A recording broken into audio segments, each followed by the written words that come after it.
ሰላም እንዴት ናችሁ? ውድ ተመልካቾቻችን አሁን የደረሱኝ በርካታ መረጃዎች አሉ። እናንተ ሰብስክራይብ እያደረጋችሁ እስከ መጨረሻው አብራችሁን ቆዩ። የካህኑ ገዳይ እየተያዙ እንደሆነ ታውቋል። ስለሱ ሰፋ ያለ መረጃ እነግራችኋለን። በሊቢያ ከባድ ሀዘን ታውጇል። እንግዲህ የጦር አዛዡ ህይወታቸው አልፏል። በቱርክ ነው ህይወታቸው ያለፈው እነግራችኋለን። እንደዚሁም ደግሞ ትራምፕ የቬንዙዌላን መሪ ስልጣን ልቀቅ ብለው አስጠንቅቋል እነግራችኋለን። እንደዚሁም ሰላሌ መተተኛና ጠንቋይ ናች ያለው ነቢይም በቁጥጥር ስር ለማዋል እየተፈለገ እንደሆነ እየተነገረ ነው። ስለሱ እነግራችኋለን። የኢትዮጵያ ብር መዳከም ጉዳይ እንደዚሁም ደግሞ በአዲስ አበባ ቤት ቀለም ያላስገቡ ውሃና መብራት አያገኙም ስለመባሉ እነዚህና በርካታ መረጃዎች ይዘናል። እናንተ እስከ መጨረሻው አብራችሁን ቆዩ። ሰብስክራይብ እና ላይክ ኮሜንት ያደረጋችሁ እስከ መጨረሻው አብራችሁን ቆዩ።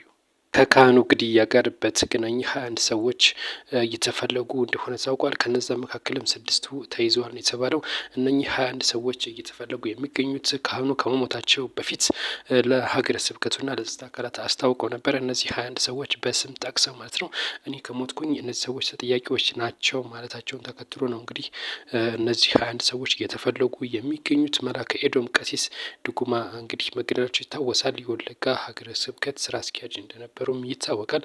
ከሳምንታት ቀደም ብሎ እንደሞቱ እንግዲህ በርካታ ሚዲያዎች ሲዘዋወር እንደነበር ይታወቃል። እናም ከዚህ ጋር በተገናኘ እንግዲህ 21 ሰዎች ተጠርጥረዋል እየተፈለጉም ይገኛሉ።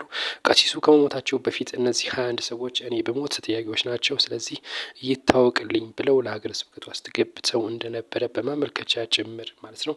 እናም ከዚህ ጋር ተያይዞ እነዚህ 21 ሰዎች ተፈለጉ ነው። 6ቱ ተይዘዋል የተባለው ግማሾቹ 12 ናቸው ቢሉም ነገር ግን እኛ ደርሰን 6ቱ እንደተያዙ ነው። ከእነዚህ መካከልም ግማሾቹ የሚሆኑት የቤተ ክርስቲያን አገልጋይ እንደሆኑም መረጃዎቹ ደርሰውናል። ሰፋ ያለ መረጃ የሚወጣ ካለ ይዘንላችሁ እንመለሳለን። ሊቢያ ሀዘን ላይ ተቀመጠች። በሊቢያ እጅግ ከባድ ሀዘን ነው እየተሰማን ብለዋል። 3 ቀንም የሀዘን አዋጅ ታውጇል። በሀገሪቱ ባንዲራው ዝቅ ብሎ እንዲውለበለብ ተደርጓል።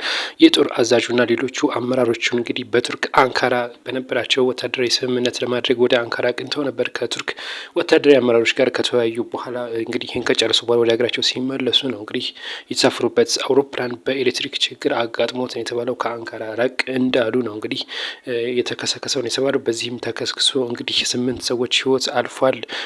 ዋና የጦር አዛዡና አብሯቸው የነበሩ 3 እንደዚሁ ወታደራዊ አመራሮችም ህይወታቸው አልፏል የተባለው። ለሊቢያ ትልቅ ሀዘን ነው። በሙሉ ከፍተኛ የሆኑ ወታደራዊ አመራሮቻቸው ናቸው ህይወታቸው ያለፉት ነው የተባለው። ሊቢያ እንግዲህ ከፍተኛ የሆነ የእርስ በርስ ጦርነት የምታደርግ አገር እንደሆነች ይታወቃል። ለሁለት ተከፍላም እንደምትዋጋ ይታወቃል። እነዚህ ሁለት የተከፈሉትን አንድ ለማድረግ እየሰሩ የነበሩ ጄኔራል ናቸው ህይወታቸው ያለፈውን የተባለው።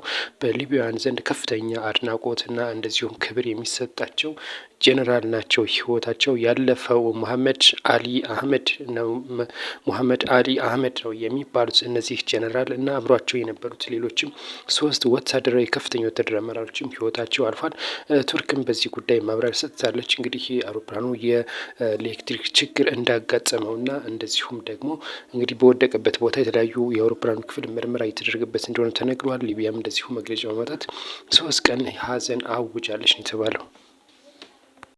ሰላሌ ጠንቋይ እና መተተኛ ሀገር ነው በሚል በማህበራዊ ሚዲያ ላይ የተሰራጨው ቪዲዮ ከፍተኛ ቅሬታ መፍጠሩ እንግዲህ ተከትሎ ሴቲቷ ይሄን የተናገረችው ሴቲቷ ማለት ነው በቁጥጥር ስር ውላለች። ነቢይ ሄኖክም ለመያዝ ከፍተኛ የሆነ ክትትል እየተደረገበት ነው የተባለው። ከሰሞኑ እንግዲህ አንድ ሴት ይሄ ነቢይ የተባለው ማለት ነው አቅርቧት መድረክ ላይ ከየት ነው የመጣሽው ሲላት ከሰላሌ ትለዋለች።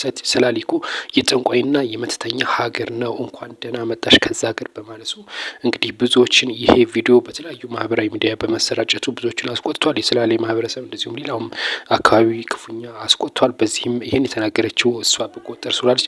እሱ ደግሞ ነቢይ ሄኖክ የተባለው ይህም ግለሰብ በቁጥጥር ስር እንዲውል ከፍተኛ ስራ የተሰራ ይገኛል።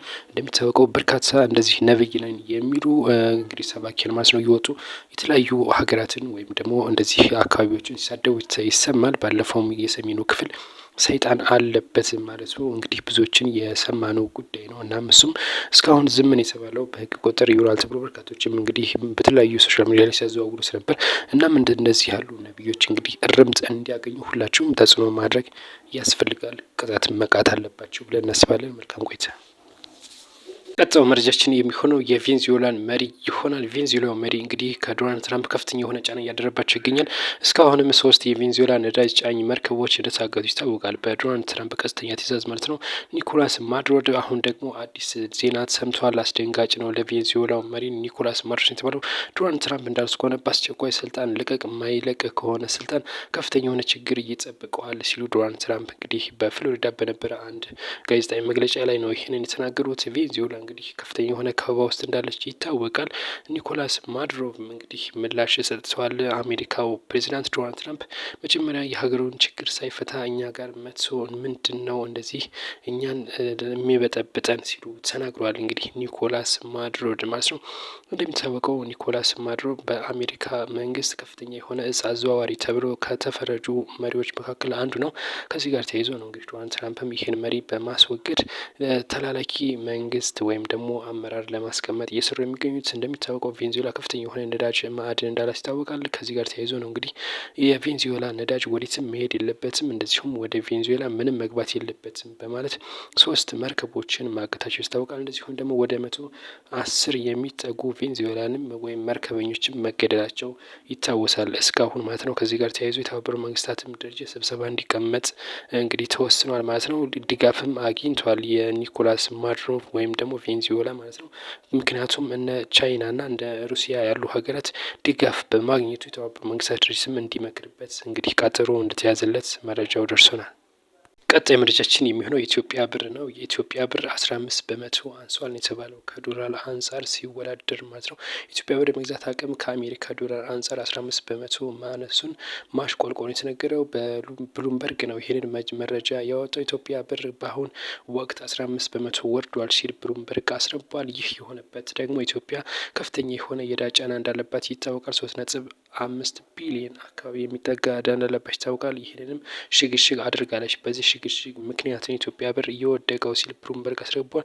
በተጨማሪም ደግሞ አይኤምኤፍ ከፍተኛ የሆነ ለኢትዮጵያ ብድር ሰጥቷል። በዚህም እንግዲህ የዋጋ ግሽበቱ እንዲጨምር አድርጓል። ብሩም እንዲዳከም አድርጓል። የኢትዮጵያ ብር ከነ ቱርክና እንደዚሁም ደግሞ ከነ አርጀንቲና በመቀጠል እጅግ ዝቅተኛው ብር እንደሆነ ብሉምበርግ አስነብቧል።